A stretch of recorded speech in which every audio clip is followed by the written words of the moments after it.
السلام عليكم. عاملين ايه يا حبايبي؟ وحشتوني جدا جدا، يا رب تكونوا دايما في احسن صحة وفي احسن حال. معاكم اميرة من قناة ميرا شو. لو اول مرة بتشوفيني ولسه ما اشتركتيش معايا في القناة، اتمنى ان انتي تنوريني في قناتي الصغيرة. يلا بقى مع بعض الروتين. هشارك معاكم النهاردة يومي كله باذن الله. بصوا طبعا انتوا متعودين مني على كده ان انا بفرجكم على الشقة قبل الاول عاملة ازاي، وبعد كده بعد. بصوا النهاردة هيبقى روتين. هشيل السجاد يعني كله بإذن الله، طبعا كنت شايلة الملايات هنا، هغير الملايات وهغير فرش التسريحة وهشيل السجاد، هشيل السجادة بتاعة الصالة وهغيرها. وطبعا هنعمل كل ده مع بعض النهاردة، وقلت أشارك معاكم يومي كله بإذن الله.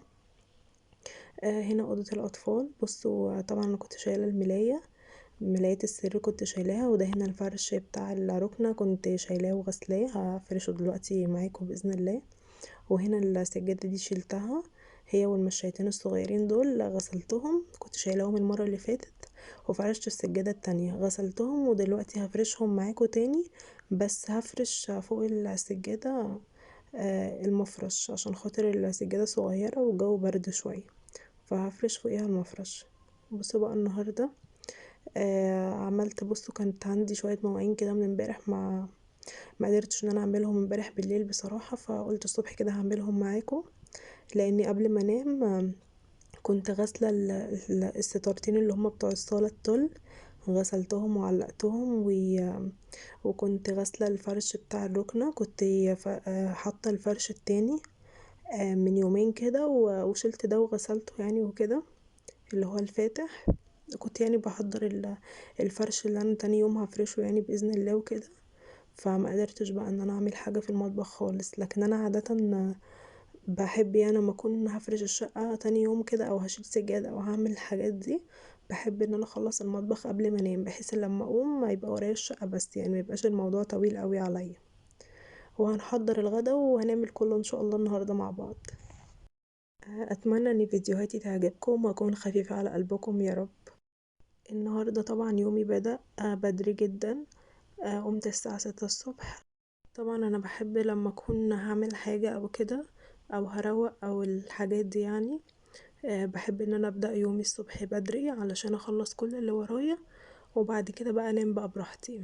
يعني ساعات كمان بطبق، بس النهارده بصراحة ما طبقتش، لان انا كده كده يعني ولادي بيسهروا لغاية الصبح، ما بيناموش يعني، بيناموا بالنهار وكده، والاقيهم بقى سهرانين، فما عادة انا بطبق يعني. بس النهاردة بصراحة ما قدرتش، كانوا تعبانين شوية وناموا بقى بدري، وانا كمان نمت وقمت الصبح بقى معاهم، قمت الصبح الساعة 6 وهم نايمين. قلت بقى اخلص اللي ورايا. عملت كوباية شاي كده وفطرت حاجة خفيفة يعني. كان عندي بقسماط وقرص وكده، فطرت بيهم.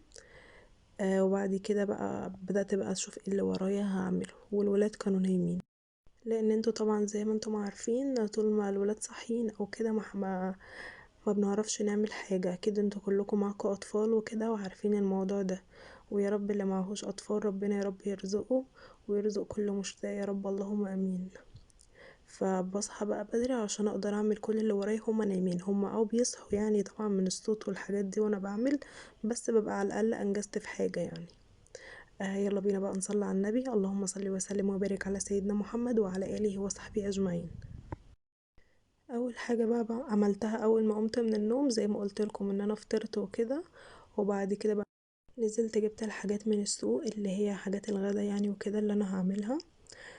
بصراحه كنت محتاره جدا في الغدا النهارده وما كنتش عارفه اعمل ايه، فقعدت افكر كده شويه، وبعد كده بقى نزلت جبت الحاجه اللي انا هعملها و... وهنعملها دلوقتي مع بعض باذن الله. طبعا انتوا عارفين اليومين دول كانوا معايا انا غصب عني والله اني ما بنزلكمش فيديوهات كل يوم، بس بصراحة كنت تعبانة جدا، والدنيا دلوقتي شتا وطبعا كله بيتعدي من بعضه. الولاد كانوا تعبانين ووعدوني بصراحة معاهم والله كذا مرة يتعبوا يعني، برضو الفيديو اللي فات كنت قايله لكم ان هم تعبانين. تعبوا برضو تاني البرد يعني، زي ما انتم عارفين هو البرد اصلا مش سايب حد، وبيقعدوا بقى البيت كله عشان كله بيشيلهم وكده. طبعا انا بشيلهم، باباهم بيشيلهم كده، فبيعدونا بقى. فكنت تعبانة جدا وكنا تعبانين بصراحة، ما كنتش قادرة اعمل لكم اي حاجة. وكان بقالنا بقى كذا يوم في الغدا كنت بعمل بقى شوربة خضار وكده، عشان طبعا البرد والشتاء وكده بيبقى محتاج شوربة خضار وحاجات دافية وكده، عشان خاطر يعني الولاد يخفوا عليها وتريح صدرهم وكده. بس وزي ما انتم ما شايفين بقى كده، ان هنا كنت خلصت المواعين وكنت بعمل المعالق والحاجة وكده. بصوا لما تيجي تغسلوا المعالق او عامة المواعين وكده بيغسلوها بمية سخنة، علشان خاطر تشيل الميكروب اللي فيها. المية السخنة بصراحة كويسة جدا وبتشيل اي ميكروب او كده، فبغسل بمية سخنة شوية بحيث ان انا اشيل منهم من الميكروب، وبعد كده بستعمل المية ساقعة عادي يعني. هنا كنت خلصت المعالق خلاص، وبدأت بقى ان انا اصبن الازايز. طبعا كلنا عارفين ان الازايز لازم تتصبن، انا بحطهاش في التلاجة دلوقتي، بحطها برا التلاجة، بس طبعا لازم تتصبن كويس وكده، وكمان تتصبن بمية سخنة علشان خاطر الازايز كله بيشرب منها، فعشان ما محدش يتعدي من التاني يعني. انا كده كده الولاد بشربهم في الكوبايات بتاعتهم، اللي عامله لهم كوبايات صغيره كده بشربهم فيها كل حاجه، سواء بقى ينسون او نعناع او اي حاجه. بما اننا بقى جبنا سيره اليانسون والنعناع والحاجات دي، طبعا يا جماعه ما تنسوش ان انتوا تعملوا للولاد وكده، وعامه للكبار مش للولاد بس، الحاجات السخنه دي علشان تريحهم جدا. في مرة كانوا الولاد عندي تعبانين جدا، كانت اسيا عامة اللي تعبانة قوي. هو اسلم كان تعبان، لان زي ما انتم عارفين هما بيعدوا بعض. هنا الصابون طبعا اتدلق مني والدنيا خربت بس الحمد لله يعني حصل خير، عدلت كل الكلام ده. فكانت اسيا تعبانة جدا، وهما الاتنين عامة بيعدوا بعض، بس كانت اسيا بقى اللي واخدة الدور قوي، واسلم لحقته يعني، لحقته الحمد لله قبل ما يتعدي منها. مش لحقته ان انا هنديته علاج زيه زيها، بس هو كان لسه بقى بيبدأ ياخد الدور. العلاج الحمد لله جاب معاه مفعول. فكانت آسيا تعبانة جدا وكان الوقت متأخر قوي، وطبعا كان باباها بايت في الشغل وما كنتش عارفة اعمل ايه بصراحة. فكان عندي ينسون ونعناع وكده، رحت غليتهم لها على بعض وشربتها بقى، واديتها لبوس سخونية. بصراحة يعني جاب معاها مفعول وخفت والحمد لله بقت زي الفل. فاتصدمت كده، قعدت ما بيني وما بين نفسي اقول ايه ده، هو في حد ممكن يخف من غير المضاد الحيوي كده؟ لان طبعا المضاد الحيوي حاجة مهمة جدا في حياتنا، ما ينفعش ان احنا نمنعها. اي نعم هي خطر بس لازم ناخدها. فقعدت اقول ازاي هي خفت ازاي ومش عارف ايه. بس بعد يعني بدأت بعد كده يعني بحثت عن النت وكده، وعرفت هي يعني هما الناس زمان كانوا بيتعالجوا من ايه يعني، قبل الطب والحاجات دي، ما اكيد كانوا من الحاجات الطبيعية اللي زي كده. فطبعا الحاجات السخنة اليانسون والنعناع، طبعا هو كان دافي وسخن، فشال بقى الالتهاب اللي في زورها، وكانت الحمد لله قامت زي الفل. واللبوس بقى كان للسخونية، لان هي كانت تعبانة بقالها شوية وكان الجو برد وكان اخوها نايم. وطبعا اديتها لبوس سخونية. طبعا عشان في التهاب في الزور اللبوس ريحها شوية، بعد كده السخونية رجعت تاني، لان زي ما انتم عارفين السخونية ما ترجعش، ما تروحش غير اللهم صل على النبي، مش عارفة اجمعها. السخونية طبعا مش ادام راحت وجت تاني يبقى معروفة ان هي في التهاب في الزور. فطبعا لما عملت لها الحاجات السخنة دي وشربتها لها، بصراحة خفت، ويعني ما شاء الله يعني الحمد لله، ربنا يحفظ أولادنا جميعا يا رب، اللهم آمين. فطبعا لو حصل معاكي الظرف ده ومش عارفة تنزلي أو كده، اعملي اللي أنا بقولك عليه ده والله، وعن تجربة. يعني ما شاء الله جميل جدا، وإن شاء الله ولادك هيخفوا عليه، وربنا يا رب يحفظهم جميعا وما نشوفش فيهم أي حاجة وحشة. طبعا أنا مسكت البوتاجاز زي ما انتوا بقى ما شايفين دلوقتي، غسلته غسلة حلوة الأول بالسلكة وبعد كده بالاسبونشة والمرايات وكل حاجة، وغسلت طبعا العيون وغسلت الحوامل. وهنا بعد ما خلصته، بصوا هي العيون والحوامل بصراحة خدت مني وقت جامد في التنظيف، لأن أنا ما كانش عندي اللهلوبة. فبصراحة اللهلوبة بتسعفني زي ما قلت لكم، ما كانش عندي، فعملت بقى بالسلكة والبريل وكده، فخدت مني وقت قوي في الدعك، بس يعني الحمد لله خلصتها. وزي ما قلت لكم انا كنت قايله لكم قبل كده على الموضوع اللي هو البطاطس وكده للحوامل، قلت لكم هعمله وهقول لكم يعني حلو ولا لا. انا هعمله معاكم وهقول لكم كويس ولا لا. بس بصراحه لسه ما عملتهوش. زي ما انتم عارفين الجو بصراحه صعب قوي، مخلي الواحد مكسل عن كل حاجه. غير الكسل كمان التعب، البرد يعني وكده.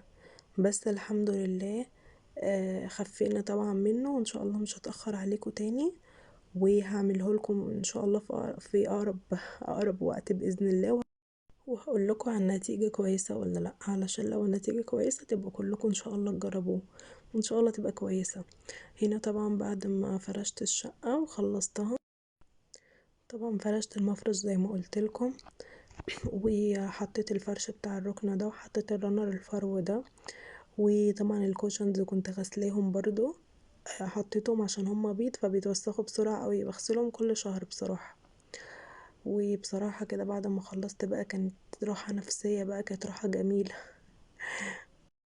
احسن وقت تحسي بيه بالراحة النفسية لما تخلصي كل اللي وراكي، وتقعدي بقى تبدأي ان انتي تستجمي كده مع نفسك، تقومي بدري تخلصي كل اللي وراكي، تخلصي الاكل والشرب وتخلصي الشقة وتنضفي وتخلصي كل اللي وراكي، تحسي بقى باستجمام كده مع نفسك. هنا طبعا بعد ما غيرت مفارش التسريحة وحطيت المفارش دي لون الستارة، وحطيت برضو ملايات لونها بيج نفس لون المفارش والستارة والسجاد، عشان خاطر كده اخلي مود الأوضة حلو. وهنا وحطيت سوري على صوتي. وحطيت المفرش الموف ده، وطبعا كنا احنا منضغطاش بيه، انا بس حاطاه شكل كده علشان يخلي الاوضه شكلها كويس، وبعد كده بفرده. لكن احنا بنتغطى ببطانيه، بننام عليه وبنتغطى ببطانيه. هنا بقى اوضه الاطفال بعد ما خلصتها فرشت الملايه دي، عجبتني كده قلت تغيير. بصراحه كنت مخنوقه شويه من ملايات الأطفال، بس دلوقتي حطيتها تاني. قلت بقى أغير مود الأوضة شوية، وطبعا السجادة زي ما هي، بس شلت بقى ومسحت ولمعت المروحة، ومسحت طبعا الشباك بتاع الأوضة، ونفضت الستارة يعني وكده، وفرشت الدنيا والحمد لله. هنا بقى أنا بعمل الغدا. طبعا أنا بسلق الفراخ، بحط بصلاية، بحط معلقة سمنة الأول، وبحط بصلاية، بحط قرن شطة كده، وبحط طماطمية صغننة خالص، وبقلبهم بقى مع السمنة شوية، وبعد كده بنزل الفراخ تاخد صدمة، حمرها بقى شوية تاخد صدمة كده، وبعد كده ببدأ يعني الأول بحمرها كده شوية لوحدها مع القوطة، مع الطماطم والبصل والفلفل وكده، وبعد كده ببدأ ان انا احط الفلفل الاسود والتوابل يعني بتاعتي.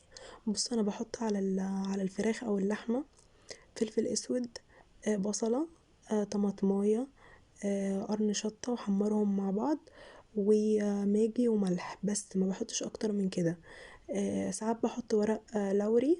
بصوا انا الفلفل الاسود بحط عليه ايه، بطحن مع الفلفل الاسود جوز الطيب وقرنفل وقرفة وحبهان، بطحنهم مع الفلفل الاسود كلهم، بيدوني بصراحة طعم في الاكل رهيب.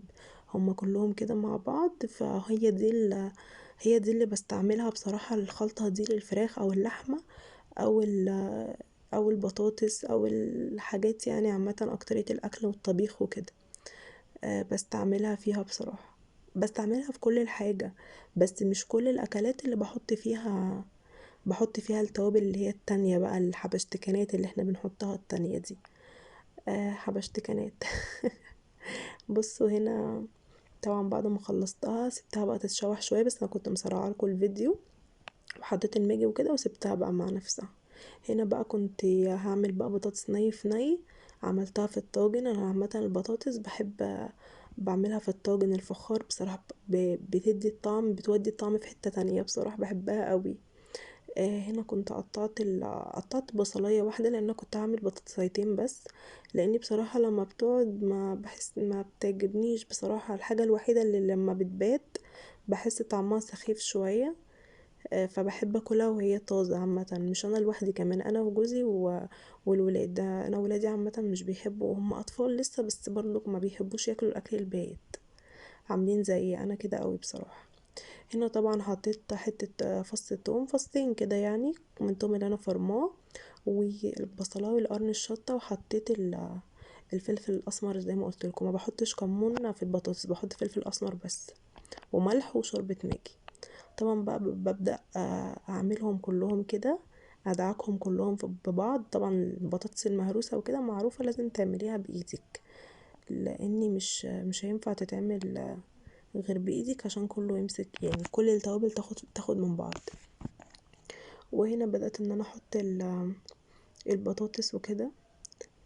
وهبدأ بقى ان انا احط الطماطم. انا الطماطم طبعا بصفيها علشان ما يبقاش فيها التفل ده بتاع الطماطم. صفيتها وخلصتها، وهنا حطيتها في الطاجن، وبحط عليها شوية زيت من فوق، ما بحطش سمنة. الزيت ده بيخلي الاكل كده طعمه لطيف كده وحلو. ومش بيخلي البطاطس تجرمز، يعني مش بيخليها كده تتلج كده تمسك في بعضها كده، تحس ان فيها سمونية كتيرة قوي. فانا بحب بصراحة البطاطس تبقى خفيفة كده، فبحط لها زيت. وطبعا هنا بلفها بالورق الفويل، وبحطها تاخد غلوة بس على النار، غلوة صغيرة بس. وبعد كده بقى ببدأ بقى ان انا ادخلها الفرن مع نفسها، تستوي بقى في الفرن مع نفسها. وبعد كده بقى طبعا بشيل ورق الفويل من عليها، واسيبها بقى تاخد وش من فوق. يعني انا بسويها جوه الفرن وانا مغطياها بالورق الفويل، وبعد كده بقى بخليها تاخد وش من فوق. طبعا هنا الشوربة، عشان هعمل الملوخية، حطيت شوية كزبرة ناشفة، وحطيت حتة يعني فص توم صغنونة كده خالص، انا وريتها لكم. وحطيت شوية ملح، وحطيت شوربة ماجي.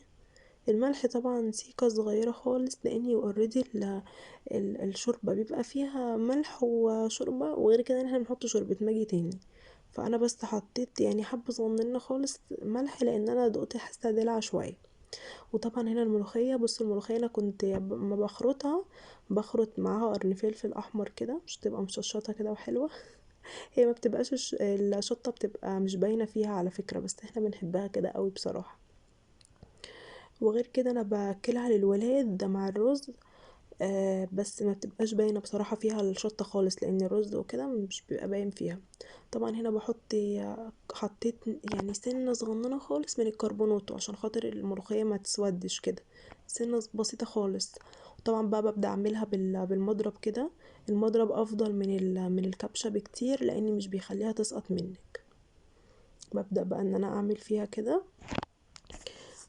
لغاية ما تفك يعني كلها كده. وببدأ بقى ان انا احمر التومة والحاجة بتاعتها، واسيبها تغلي، واحط التومة وبقى زي. في ناس كتيرة بقى قوي بتقول ان الملوخية ما ينفعش تتغلي، ان هي لو غليتيها بتسود منك. انا بصراحة بغليها قد كده وما بتسودش وما بيحصلهاش اي حاجة، بتبقى زي الفل، لاني بحط لها طبعا الكربوناتو ولا بيسودها ولا اي حاجة من الكلام ده. هنا طبعا التومة بعد ما حمرتها كنت حاطه معاها برضو قرن فلفل محمراه كده، مقطعه محمراه معاها، وكنت حاطه كزبره ناشفه، وقلبتهم طبعا ونزلتهم كده على التومه، على الملوخيه سوري. بصراحه كانت طعمها حلو قوي قوي قوي. وتعالوا بقى اتغدوا معانا. كانت جميله قوي بصراحه. بصوا بقى الرز يعني متاسفه جدا نسيت اصوره والله العظيم، فبعتذر جدا منكم. هنا بقى صورته لكم بعد ما عملته، لكن نسيت بصراحه اصوره وانا بعمله، بس انا كنت مصوره لكم كذا مره يعني قبل كده. بصوا بقى الطاجن البطاطس كان خطير، كان حلو جدا جدا جدا بجد. آه بعد ما طلع بقى من الفرن كان شكله وطعمه فظيع. وهنا كنت جايبه وراك، وطبعا حمرتها وعملتها. وهنا الرز، وهنا الملوخيه كانت فظيعه. بجد تسلم ايدي والله العظيم. ما تنسوش بقى كده، هنهي الفيديو معاكم. ما تنسوش تعملوا لي اشتراك في القناة، وتنوروا قناتي الصغيرة، وتعملي لايك، وتكتبي لي كومنت حلو. باي باي.